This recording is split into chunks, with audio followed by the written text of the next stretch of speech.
Fire Emblem is back. Hello there everyone, and welcome to a quick thoughts, impressions, reaction video for the new Fire Emblem Fortune Weave trailer. This is by no means meant to be a blind reaction. I have seen this trailer countless times by now, but it's also not a scripted video either. This is really just throwing my thoughts out there, what I like, what I find interesting or prominent, what stands out to me, any ideas, theories, or speculation that I have, and just having fun with it. At some point, I do want to make a more concise, stronger scripted video, really focusing hard on gathering my thoughts and collecting evidence to see what makes the most sense for the scope and structure of the story moving forward. For now though, I just want to have some fun with it. Fire Emblem is a franchise that I love a lot. It's a very special franchise to me, and so I would have been happy with pretty much anything. The fact that we are specifically going back to Fodlan, to Three Houses in some way, shape, or form has me very excited though. I loved Three Houses a lot, and a big part of that was because I loved the story, I love the characters, and I love the world of it. I think Fodlan has some very fascinating and interesting lore, so getting to explore more of that, flesh it out, or even just look at it from a new and different perspective is something that I think is going to be really interesting, and I'm so excited about it. Let's go ahead and take a look at the trailer and see what it has to offer. Right away, it opens up with a really nice establishing shot. The Colosseum, very prominent, very present, just kind of sticks out to you, which makes sense given its prominent role in the story. I like how the mountainy area and the plains are kind of a little more loosely populated, maybe just like some small villages, but the more densely populated area is closer to the Colosseum.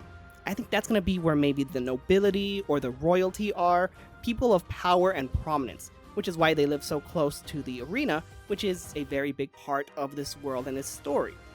I also really like the different bridges spanning in and out. That kind of gives credence to the idea that this might be some isolated peninsula with connections to other places, maybe some kind of trading hub or port place. It's unclear if this is meant to be a distinct part of Fodlan, if it's meant to be somewhere else like Dagda or Elmira, or if it's somewhere else entirely and completely disconnected from Fodlan as a whole. Not really enough to say for sure, but I like what's going on here. I like the general aesthetics, architecture, and structure and style of things, and I think this is just a really good look.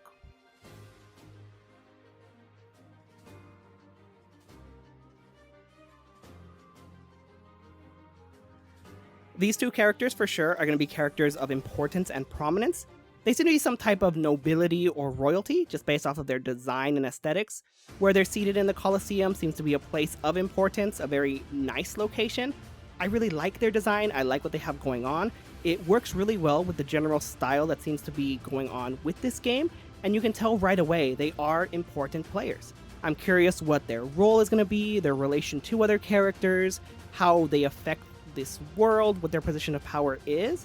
But for sure, these two are going to be some kind of prominent players.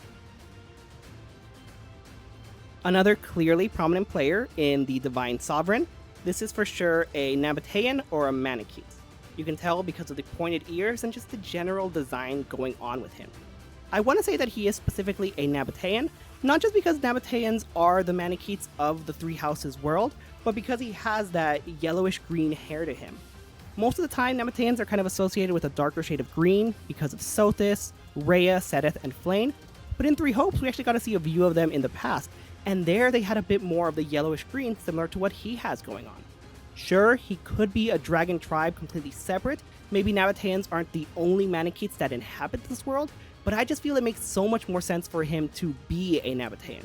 And if he is a Nabatean, that brings up some pretty interesting implications, not just about his role, but about this game and its connections to Three Houses.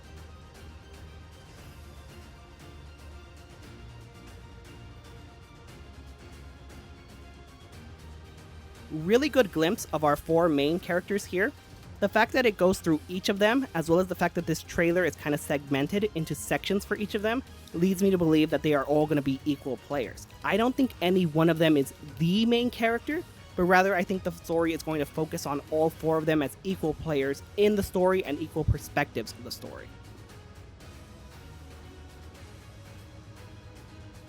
The heroic games, the backdrop for this story, this is very much going to be the central focus point, but I don't think it's going to be the focus point for the entire story. I don't think that these games are big enough to be able to carry the entire story, but rather there's going to be some kind of interruption or some kind of conflict that grows out of it. Either the games are going to be interrupted and are going to be unable to finish, or they are going to finish and that's going to lead into a greater conflict.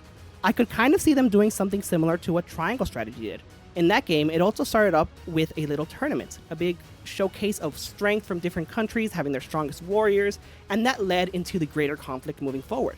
So here I can see it being the case of the games either being completely interrupted, not being able to finish, or there is a conclusion to it, but that conclusion naturally leads the story towards a bigger conflict. Just the games itself doesn't seem enough to carry an entire conflict and an entire story, but I am interested in the structure and style of these games and what it's going to mean for the story.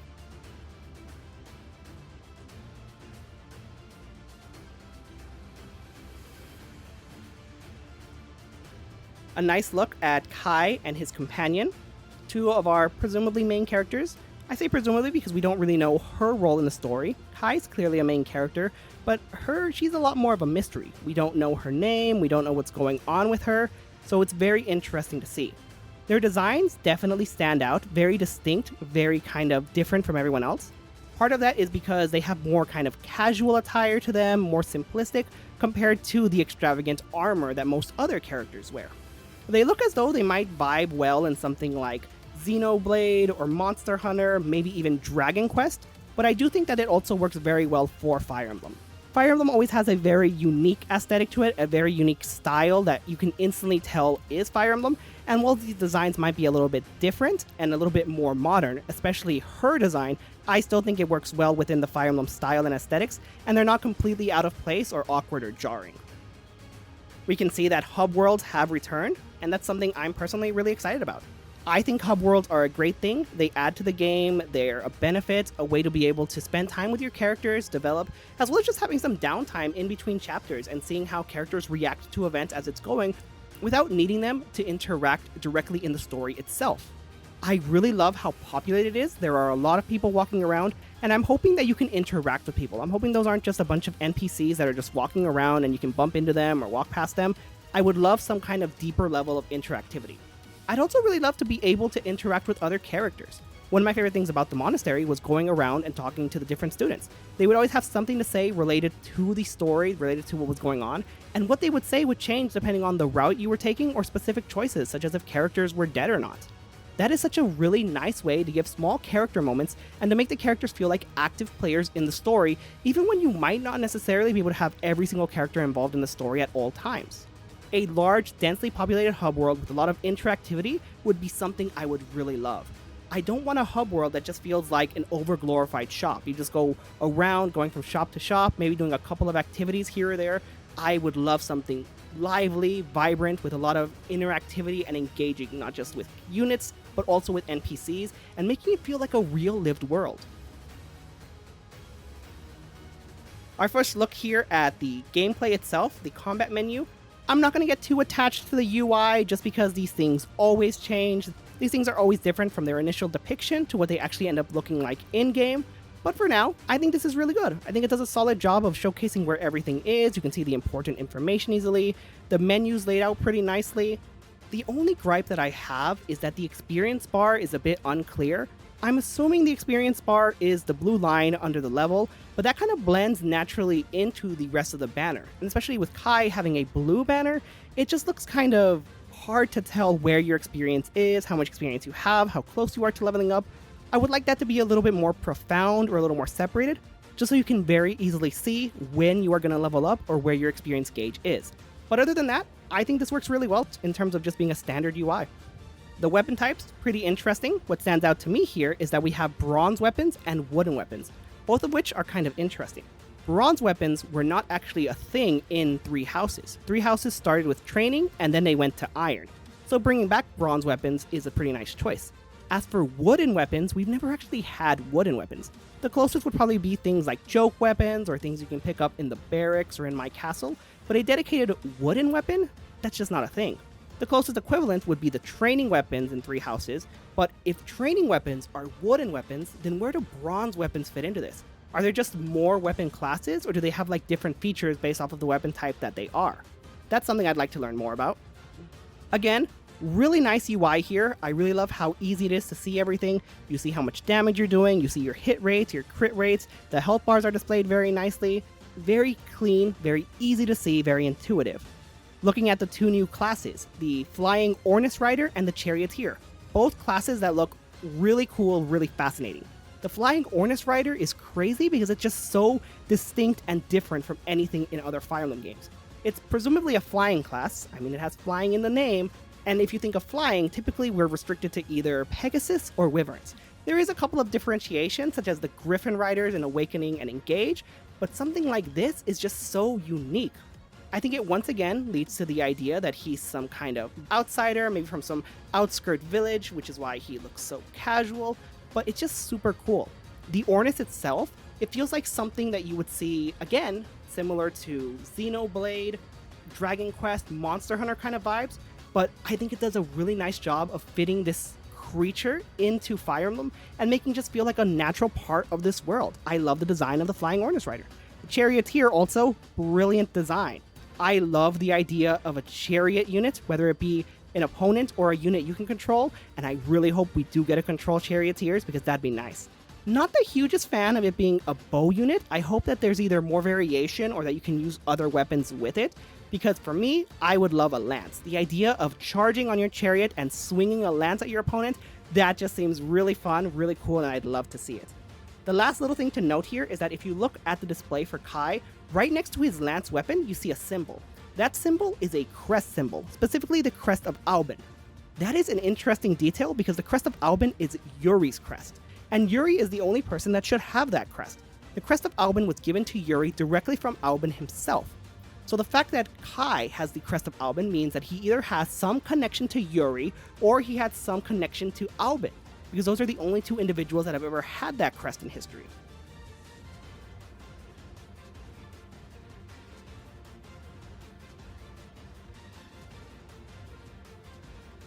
Really great presentation for our second character. Right away, you can see that she's very commanding, a very strong presence. The fact that her character introduction is so heavily focused on strength, on wanting strength, desiring strength, that to me is picking up a lot of Edelgard vibes. Edelgard's character was also very closely tied to strength and to the ideals of strength, so there could be a similar thing going on here. Appearance-wise, her appearance gives me so much resemblance to Rhea and Seiros. They have very similar things going on in terms of their outfit, their armor, the crown that she wears, even things from like her stance, how she carries herself, how she leads her army, how she stands in battle. All of it very much gives off Seiros iconography and imagery. So it's very interesting to me that you have a character whose character introduction is so heavily focused on ideals of strength, wanting to become stronger and valuing strength, things that can be typically associated with an Edelgard-like character, but then you also have imagery and design that's emblematic of Seiros and Rhea.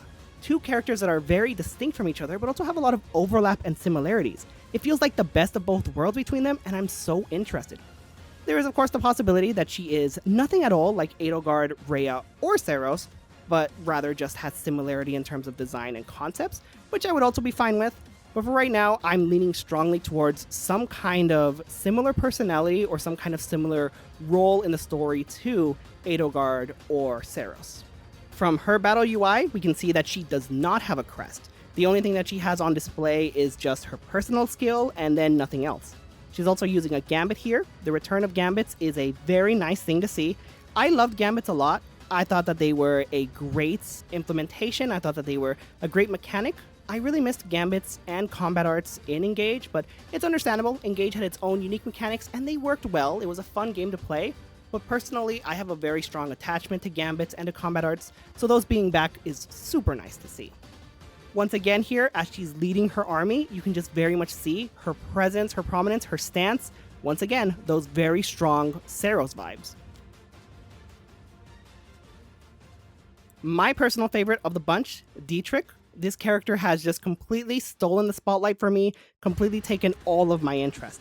I am so fascinated in this character. I love everything about him. Everything about him is great. His design is great, from his armor to his long flowing hair to just like how he acts and his stoic personality, his aura of mystery to him.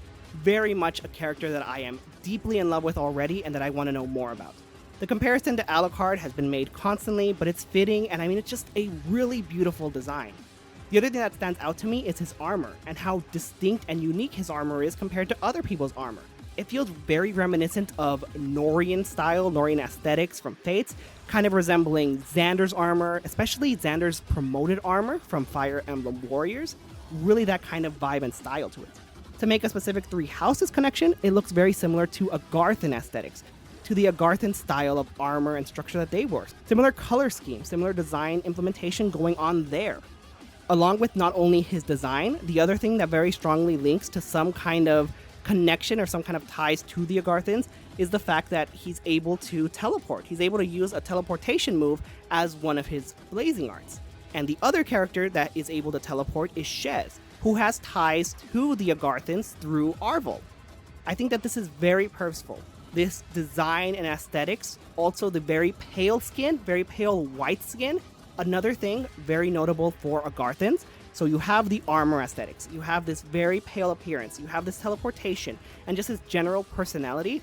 All of these things are really leading and pointing to him having some kind of connection or relation to the Agarthans. Looking at his weapons, we see that he has an Iron Sword, a Levin Sword, and Flissa, which is probably just some kind of unique sword to this game. But the more important thing is that he has a Hero's Relic, Answerer, a magic sword counted among the Hero's Relics.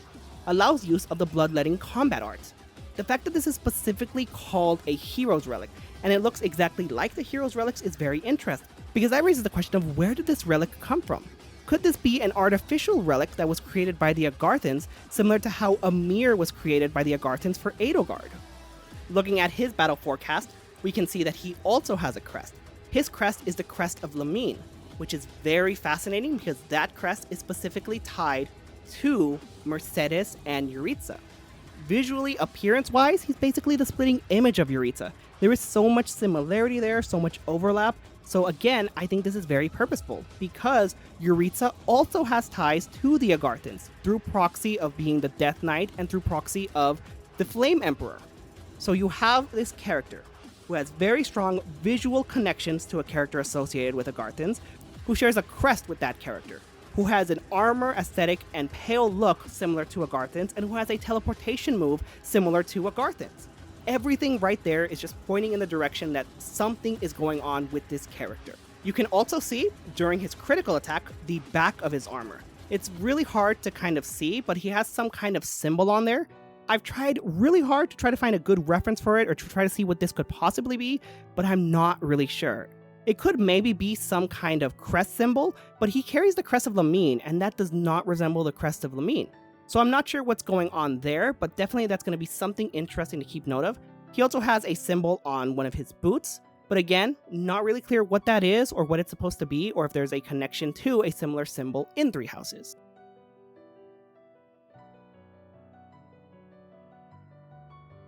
And now we have our fourth character of Leda, who has probably the hardest introduction ever. There is a man I hate so much that killing him will not satisfy me. That line just goes so hard and it works so well. What I find fascinating about her character is that she's set up to be a dancer type character. She has dancer aesthetics, dancer vibes. She doesn't appear to have a weapon with her and instead relies on using arts, but she's not a dancer class. Instead, her class is Hunter. So I'm wondering if Hunter is a unique class specifically tied to her in this game, or if it's just that she's able to use dancing-like abilities despite not being a dancer class. Looking at the different blaze arts that she can use, the different songs, we have Song of the Beasts. It's the only one that we see directly, which is being able to summon a demonic beast.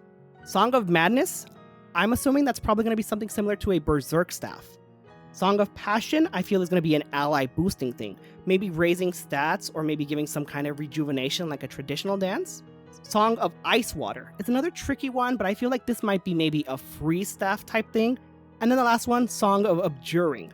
That one I really have no idea what it could possibly be, but again, I'm leaning towards some kind of personal boost or ally boost or a rejuvenation type dance. Really interesting to see these different arts, and the Song of Beasts is very fascinating because of being able to summon a demonic beast. Demonic beasts in Three Houses were essentially mini-boss type characters. There were some maps where you had to fight against a demonic beast and also fight against yellow unit armies, and the yellow units could also fight against the demonic beasts. If this is summoning a demonic beast, then presumably it's going to be an ally unit and not something that you have to fight against.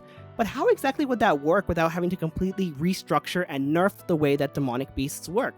I can't really imagine a situation where you summon a demonic beast and you just can't control it. It's just a wild card, because if that's the case, I don't see anyone ever using this. What would be the benefit of summoning a demonic beast if you run the risk of it killing your archer you've been training for the past 5 chapters? I really do feel like it has to be an ally. I don't think you're going to control it. I think it's going to be more of a green unit ally type thing, but I'm curious how they're going to change the way demonic beasts work in order to account for the ability to summon one. So here we see Kai protecting his friend against some bandits. These are most likely just generic bandits, but if so, I really like the design they have going on here. I think this works really nicely for a generic bandit type design. His crest coming out of his hand, this is probably the moment where his crest awakens, and he probably might not even be aware that he has a crest prior to this, but I think it works really well as establishing his character as having a crest, and possibly even introducing it to him in the story. Here we have a character that has been heavily speculated to be Nemesis, or at least a younger version of Nemesis. I can definitely see that, and I definitely see the vision due to the vibes, the beard, the hair, the general structure and style that he has going on, but I don't really feel like it's specifically Nemesis himself. Maybe it could be a character playing a similar role to Nemesis, or having a similar alliance and allegiance that Nemesis did, but I don't think this is meant to be specifically Nemesis. Once again, Dietrich just stealing the show.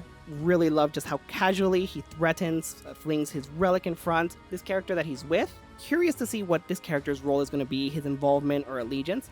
Just based off of design, seems to be a very influential character, probably someone very wealthy, but just looking at them side by side, once again, you can see that distinct difference in aesthetics.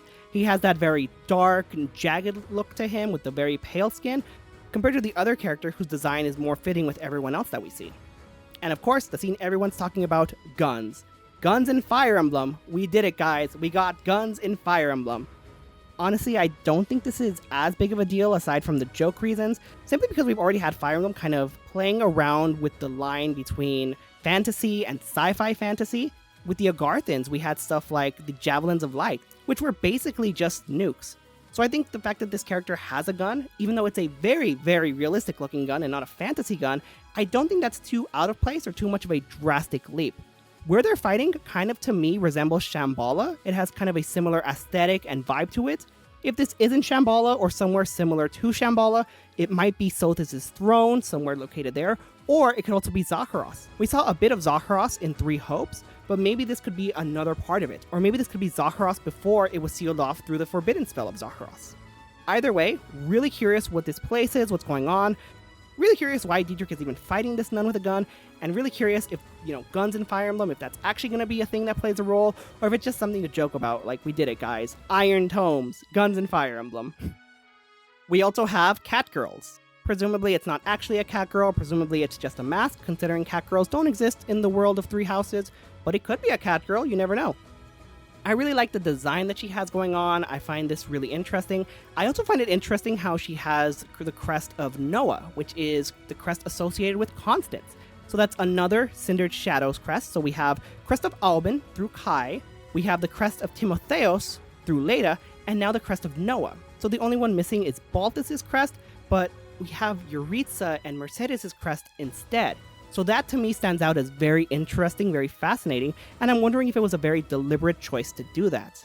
As for the design of this character, I like it a lot. I think it's a really cute design, it's nice.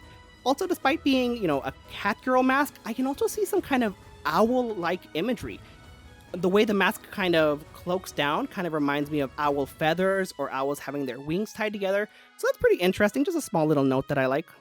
Another shot of Leda fighting here. And what I want to point out is super interesting is the character that she's fighting has this body paint, war paint type thing going on. It's really hard to see what exactly all of these lines are just because it is covered up with different armor and straps and things and we don't really get a good look at it. But I would bet anything that these lines are in some way connected to a crest. It could be a crest like worship or something like that. But I think having the body paint set up here, having this war paint, really is deliberate and it has some kind of deeper meaning to this character. This is a very ominous type scene, approaching someone on a throne. This individual presumably is in a position of power. We know that the Divine Sovereign is one of the most powerful and influential figures in this world, so I'm curious as to who this character is, if maybe they are from an opposing faction or something different. It could perhaps that this is the Nemesis counterpart or the leader of the gang before Nemesis rises to power. I'm also curious as to who the character is that is speaking with this person and what's going on there. Third time I'm saying it, but once again, just look at this. Look at the way that she is standing and the stance and everything. Very, very much Seros vibes. The other interesting thing of note here is that she is holding a relic. You can tell it's a relic because it has a crest on it. I'm not entirely sure which relic this is meant to be, but it is a spear. Spears therefore lead to thinking of Lewin or Eridbar. Well, I don't think this is meant to be Lewin or Eridbar, and I instead think that it's going to be a brand new relic, similar to how Diedrich has Answerer. It's very interesting this character, who does not have a crest per her display, is seen using a relic. We know bad things happen when you use a relic without a crest, so I'm wondering if she is either hiding or concealing a crest, or if this is going to lead into something terrible happening to her because she uses a relic without a crest. Kai's getting into some kind of trouble here, some kind of situation. This is most likely something that happens early on, and I'm hoping this is just a case of wrong place, wrong time. I really would not like it for him to be some kind of delinquent or troublemaker character, just because I'm not a huge fan of that character archetype or that story. I would like it much more if he was just kind of your typical standard shonen protagonist, where he's just, fighting for his father, not necessarily that he gets into any kind of trouble and that he has to enter the tournaments in order to save his life. I really would not be a huge fan of that. I'm hoping this is really just wrong place, wrong time, or that there's something else going on there, but it really seems like this is something that's going to occur early on. Diedrich with his relic, the relic activating. Looking at it here and with it activating, it's very clear that it has some kind of resemblance to Bloodgang and to the Sword of the Creator. Both relics, which by the way have absolutely nothing to do with the Crest of Lamine, so really interesting the design choice there. Another small little detail, but interesting to note, is that every time we see Leda, she has a different outfit. Every appearance that she has, she looks like she's wearing something differently. I don't think that's a major story detail or like a major thing of note, but I just think it's kind of nice. We don't really see that a lot where we have changing outfits within characters, which does, make sense, but the fact that she is depicted that way is just something really nice to pick up on. Theodora aura farming right here, I love it. I love her posture, I love her stance, just the power and authority that she has on display here. I am really hoping that this is going to be either her introduction or that this is going to be like one of the first scenes we see of her just being carried in by her servants and just having this very commanding presence. Her character is very strongly tied with themes of strength, desiring strength, so maybe she has like a might makes right or the strong shall inherit the earth type of mentality, and if so, this is a perfect way to display that in her introduction. I'm curious about this pan up and how it has this location here in the background. At first, I thought maybe this might be Garrick Mach Monastery or an earlier version of it, and it does have a lot of similarities. It has a similar location, similar mountainy type area, similar tree environment, the bridge connecting. There are those things that line up. But looking at this and then putting it side by side with Garrick Mach Monastery, there are a lot more differences than there are similarities.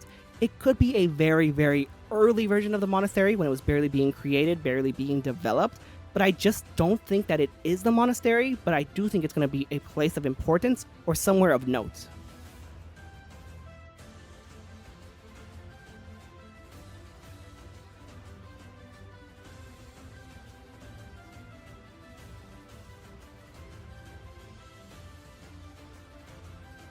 And of course, the big reveal at the end of the trailer, Adult Sothis. This really cements the hardcore Three Houses and Fodlan connections. When watching this for the first time, I had already picked up on the Three Houses connections due to the crests, the relics, the demonic beast, but for Sothis to show up like this is just very directly in your face telling you, yes, this is Three Houses, this is Fodlan, we are back to this world. It probably is just like that trailer moment. They want to end it on that very big reveal, have people hyped and have something to talk about.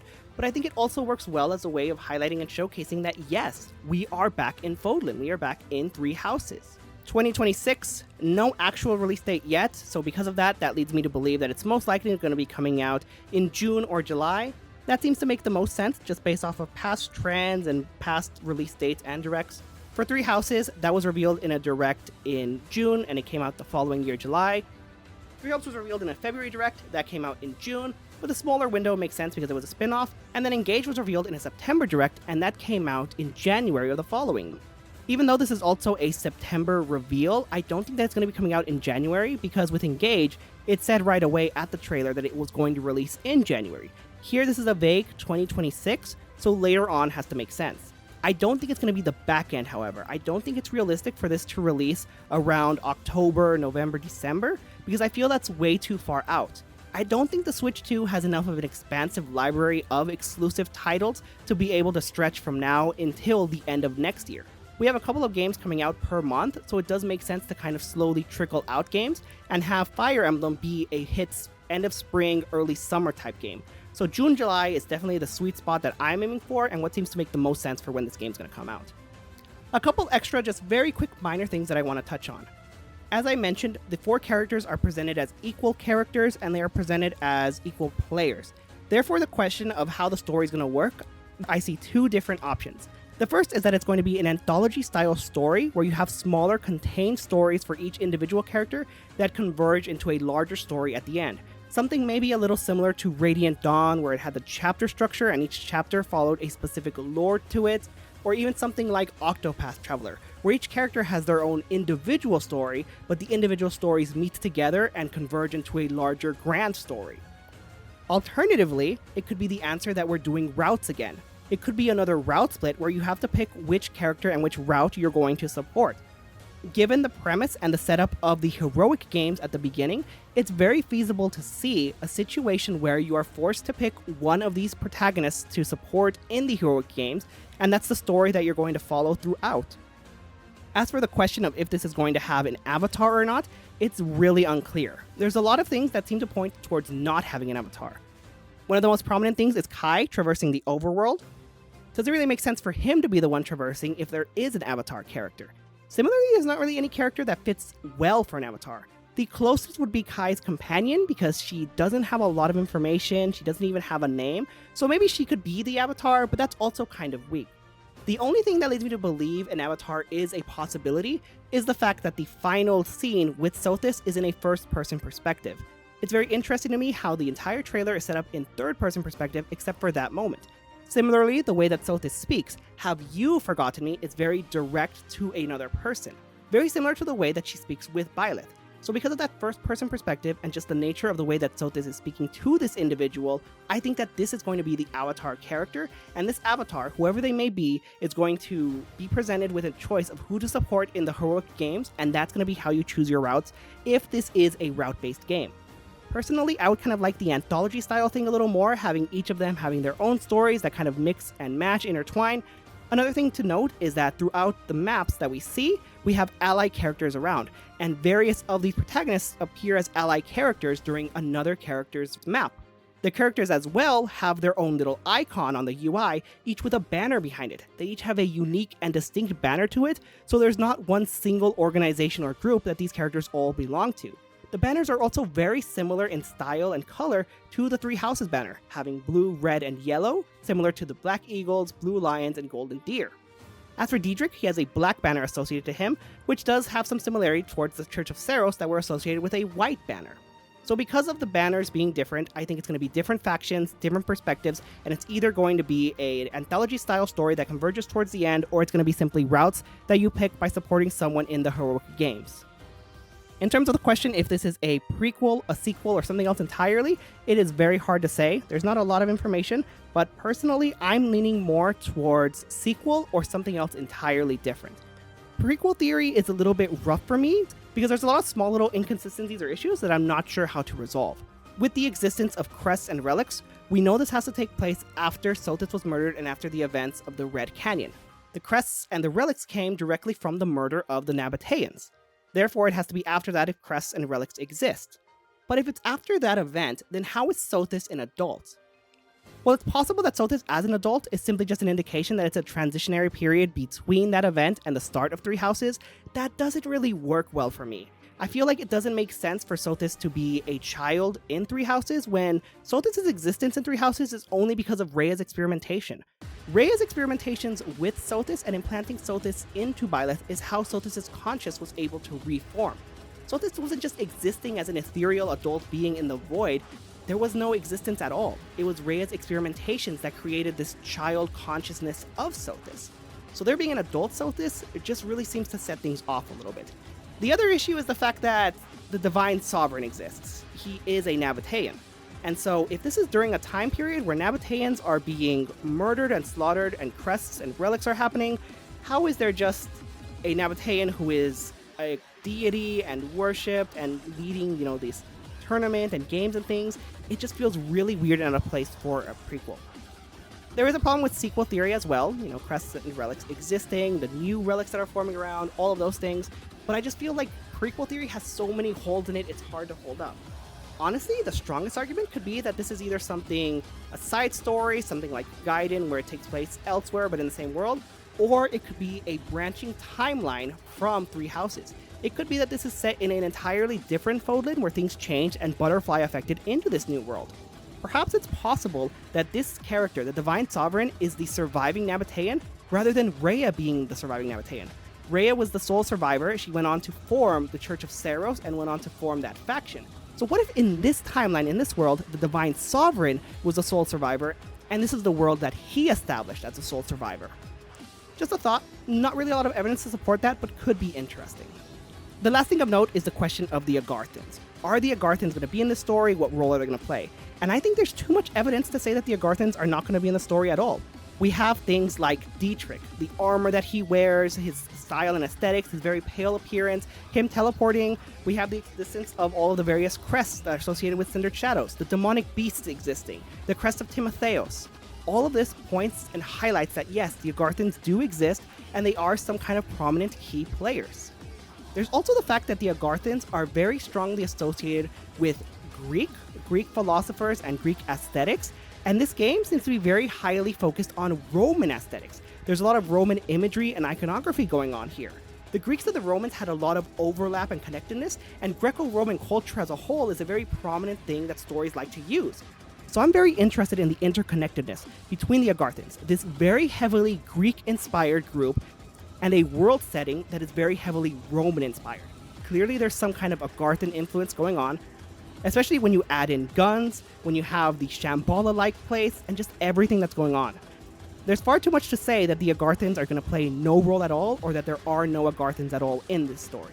I'm a fan of the Agarthans personally. I feel like they weren't handled the best, but there was a lot of interesting things there. So being able to flesh them out more, or just being able to do more with them, I would absolutely love that so much. That's pretty much my general thoughts on the trailer and the information that we have on hand so far. Like I said, I'm very excited about this. I really love Fire Emblem. I'm so happy that we're finally getting more. I'm happy that Fire Emblem is back and that we're back to Three Houses and back to Fodlan. I'm definitely going to be keeping up with the news cycle, and as we get more trailers or we get more news, I'm going to be doing more of these little offhand, just kind of thoughts, rambling type videos. I do a lot better with scripted videos. I'm not really great with unscripted videos because I do have a tendency to ramble and do have a tendency to just kind of keep going on a chain of thought for a very extended period of time, but this is something that's, fun to do. I am going to try my best to put together a more concise scripted video like I mentioned, but thank you guys so much for watching, and I hope you enjoyed this. If you want to talk more about Fortune's Weave or Fire Emblem, or simply have a place to kind of hang out and chill as we get more information and get closer to this game, the link to my community Discord server is in the description of this video.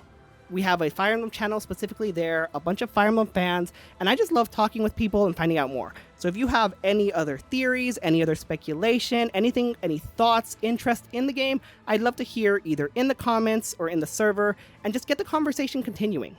Really looking forward to getting more from this game, really looking forward to more information, and I can't wait for it to release. I would love for it to come out in January because I need this game right now, but if it's going to come out June, July, that's fine too. Please don't come out November, December. I can't wait a year plus for this. I need this in my life. Thank you guys for watching, and catch you guys next time.